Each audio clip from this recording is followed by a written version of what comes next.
உலக தமிழர்களுக்கு வணக்கம். நான் வெங்கிரத்னம். நேற்று மத யானை அப்படின்னு ஒரு புத்தக வெளியீட்டு விழா அப்படிங்கிறது நடந்துச்சு. இது எல்லாமே உங்களுக்கு தெரியும். அதாவது இந்த திராவிட கூட்டம் இருக்க குறிப்பாக கருணாநிதியோட குடும்பம். இந்த குடும்பம் என்ன செய்யும் அப்படின்னா, பகுத்தறிவு அப்படின்னு சொல்லிட்டு ஊரை ஏமாத்துகிற வேலைகளை தொடர்ச்சியாக செய்யும்.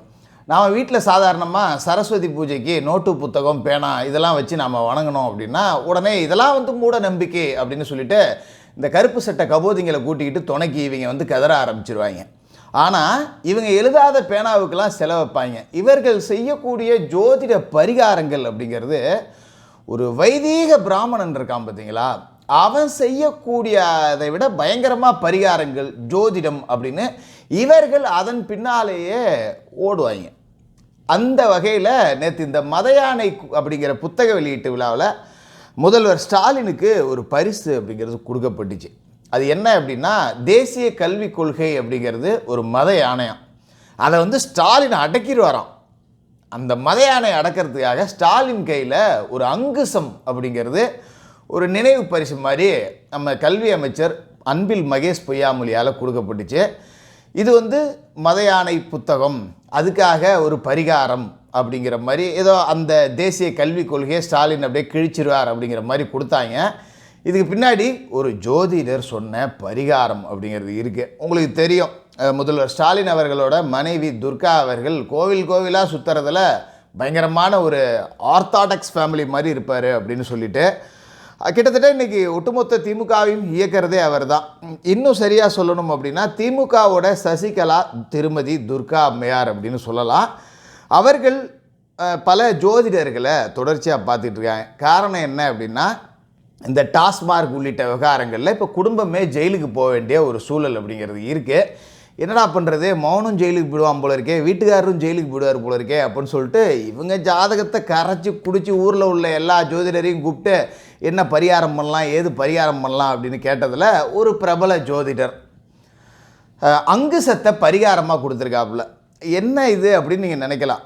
ஜோதிடத்தில் தாரை அப்படின்னு ஒரு அம்சம் இருக்குது. சில தாரைகள் நமக்கு சாதகமாக இருக்கும்.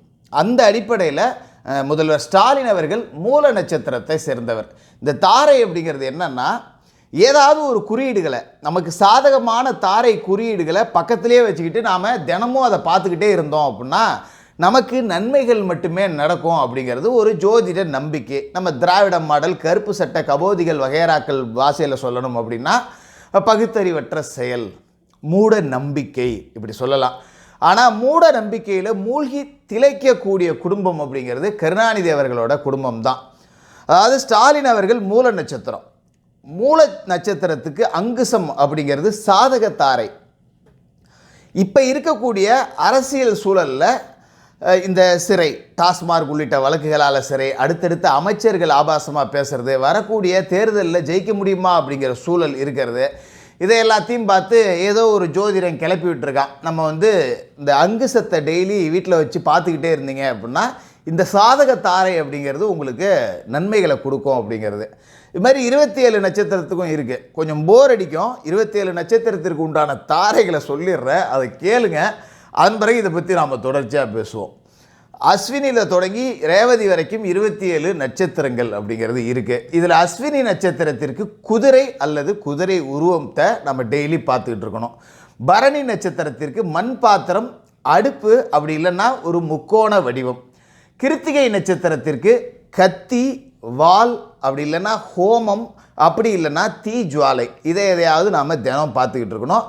ரோகிணி நட்சத்திரத்திற்கு தேர்வண்டி, கோவில், ஆலமரம், சக்கரம், இதை எதையாவது பார்த்துக்கிட்டு இருக்கணும். மிருகசீரிச நட்சத்திரத்திற்கு மான் தலை, அப்படி இல்லைன்னா தேங்காயோட கண். திருவாதிரை நட்சத்திரத்திற்கான குறியீடு மனித தலை, வைரம், அப்படி இல்லைன்னா நீர்த்துளி.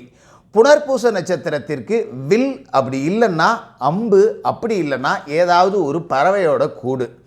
பூசம் நட்சத்திரத்திற்கு தாமரை, அம்பு, அப்படி இல்லைன்னா பசுவோட மடி. ஆயில்ய நட்சத்திரத்திற்கு சர்ப்பம், அதாவது ஒரு பாம்போட உருவம், அப்படி இல்லைன்னா வீட்டில் இருக்கிற அம்மிக்கல் அப்படிங்கிறது.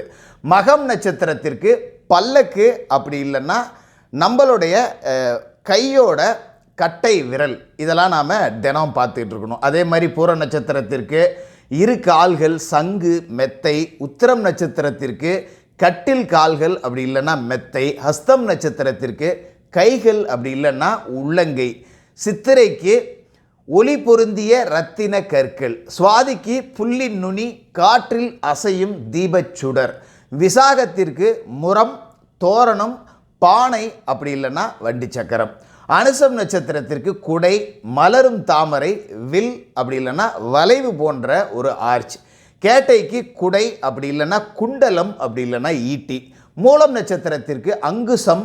இதுதான் ஸ்டாலினுக்கு பார்த்துக்குங்க. மூலம் நட்சத்திரம் ஸ்டாலின் அவர்களோட மூலம் நட்சத்திரத்திற்கு அங்குசம் சிங்கத்தோட வால் மற்றும் யானையோட தும்பிக்கை. இதை ஏதாவது நாம் பக்கத்திலே வச்சுருக்கணும். இதில் ஏன் அவர்கள் சிங்கத்தோட வால் யானையோட தும்பிக்கை இதையெல்லாம் வைக்கலை அப்படின்னா, இப்போ யானையோட தும்பிக்கை அப்படின்னு எடுத்துக்கிட்டிங்கன்னா, இந்த ஜோதிடர்கள் சொல்கிறத அப்படியே உங்களுக்கு சொல்கிறேன். நம்ம இந்த ஈடி ரைடு அப்படிங்கிறது நடக்குது இல்லை, ஈடி அப்படிங்கிறத இங்கே மத யானையாக அவர்கள் ஜோதிட ரீதியாக உருவகப்படுத்தியிருக்காங்க. அதனால் அந்த யானையோட தும்பிக்கையை நாம் வச்சோம்னா அது எதிர்வினையை உண்டாக்கும். ஒரு யானைக்கும் இன்னொரு யானைக்கும் சண்டை நடந்தாலும் இந்த பாதிக்கப்படக்கூடிய ஒரு தொய்வாக இருக்கக்கூடிய யானை அதில் தோற்று தான் போகும் அப்படிங்கிறதால அதை அவங்க வச்சுக்கல. அதுமாரி சிங்கத்தோட வால் ஏன் வச்சுக்கல அப்படின்னு சொன்னால், ஒரு மதம் கொண்ட யானைக்கிட்ட சிங்கத்தால் வெல்லவே முடியாது. சாதாரணமாக இருக்க யானைக்கிட்ட ஒற்றை சிங்கம் சண்டைக்கு போக முடியாது. 10-15 சிங்கம் சேர்ந்தாதான் சண்டைக்கு போகலாம். சும்மா நம்ம என்ன சிங்கம்ல அப்படின்னு வாய் சவடாலுக்கு வேணால் பேசிக்கலாம். உண்மையிலேயே யானையை அடக்கக்கூடிய பலம் அப்படிங்கிறது சிங்கத்துக்கும் இல்லை. அதனால தான் இவருக்கு அங்குசம் அப்படிங்கிறத ஒரு பிரபல ஜோதிடர் ரெக்கமெண்ட் பண்ணியிருக்காரு. அதுமாரி இன்னும் பூராடம் இருக்கக்கூடிய நட்சத்திரம்லாம் நிறையா இருக்குது, அதை நம்ம பேச வேண்டாம். மூல நட்சத்திரம் வரைக்குமே பார்த்துட்டோம். இவர்கள் எந்த அளவுக்கு ஒரு பரிகாரங்களை செய்யக்கூடிய, இவர்கள் பாஷையில் சொல்லப்போனால் பகுத்தறிவற்ற செயல்களை செய்யக்கூடியவர்களாக இருக்காங்க அப்படிங்கிறத இதன் மூலமாக தெரிஞ்சுக்கலாம். அதாவது மத யானை அப்படிங்கிறது தேசிய கல்விக் கொள்கை ஒரு மத யானையம். தேசிய கல்விக் கொள்கை எங்களுக்கு வேணும்னு கையெழுத்து போட்டு வந்தது இதே முத்துவேல் கருணாநிதி ஸ்டாலின் அவர்கள் தானே.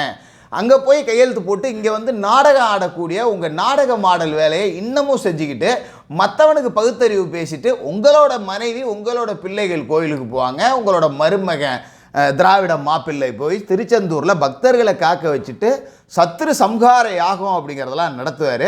நீங்கள் ஆனால் மற்றவங்களுக்கு கூச்சமே இல்லாமல் கருப்பு சட்டையை போட்டுக்கிட்டு பகுத்தறிவு பாடம் எடுக்கிறீங்களே, உங்களுக்கு வெக்கமாக இல்லையா அப்படின்னு ஒரு கேள்வி இங்கே எழுதா இல்லையா? இப்படி பல முற்போக்கு அப்படிங்கிறத பேசிக்கிட்டு பிற்போக்கான வேலைகள் செய்யக்கூடியதில் இந்த திராவிட குடும்பம் ரொம்ப மோசமான குடும்பம் அப்படிங்கிறத இதில் நாம் பார்த்துருவோம். இதோட முக்கியமான விஷயம் என்ன அப்படின்னு பார்த்தீங்கன்னா, இந்த மத யானை அப்படிங்கிறது தேசிய கல்விக் கொள்கைன்னு சொல்கிறாங்களே, இன்னொரு பக்கம் குறிப்பிட்ட அந்த ஜோதிடர் சொன்னக்கூடிய வார்த்தை என்ன அப்படின்னா, இன்றைக்கி தமிழ்நாட்டில் அதிமுக அணி திமுக அணின்னு இருக்குது. இன்னொரு பக்கம் தமிழக வெற்றி கழகம் விஜய் அப்படிங்கிற ஒரு அணியாக இருக்கார். சீமான் ஃபேக்டர் அப்படிங்கிறது ஏற்கனவே இருக்குது. அப்போ இப்போ வரக்கூடிய தேர்தலை பொறுத்த வரைக்கும் விஜயோட பலம் என்ன அப்படின்னு தான் பெருசாக திமுகவை பதட்டத்தில் வச்சுருக்கு. ஏன்னா விஜய்க்கு என்ன பலம்னா, விஜயோட பலம் என்னன்னு யாருக்குமே தெரியாது. அதுதான் விஜயோட பலம். அதே மாதிரி விஜயோட கட்சி கொடியில் 2 யானைகள் துதிக்கையை தூக்கிக்கிட்டு நிற்கிற மாதிரி இருக்குது. அப்போ அந்த யானையாலையும் நமக்கு பாதிப்பு வரும், அந்த சின்னத்தில் இருக்கிற யானையாலையும் நமக்கு பாதிப்பு வரும்னு அதையும் ஒரு ஃபேக்டராக சொல்லி தான் இவருக்கு இந்த அங்குச குறியீடு அப்படிங்கிறத கொடுத்துருக்காங்க. அதாவது 21ஆம் பக்கம் அப்படிங்கிறது உங்களுக்கு தெரியும், அது ரொம்ப அசிங்கமாக இருக்கும். பெரியார் சொன்னது தான், அதை நாம் பேச வேண்டியதில்லை. திமுககாரன் ஓட்டுக்காக எந்த எல்லைக்கும் போவான் அப்படிங்கிறத ஈவேரா ராமசாமி அவர்களே சொல்லியிருக்காரு. ஏற்கனவே இவங்க பகுத்தறிவு பேசிட்டு போன தேர்தலில் வேலை கையில் தூக்குனாங்க, அதெல்லாம் நீங்கள் பார்த்துருப்பீங்க. இப்போ அடுத்தபடியாக அங்குசத்தை கையில் தூக்கியிருக்காங்க.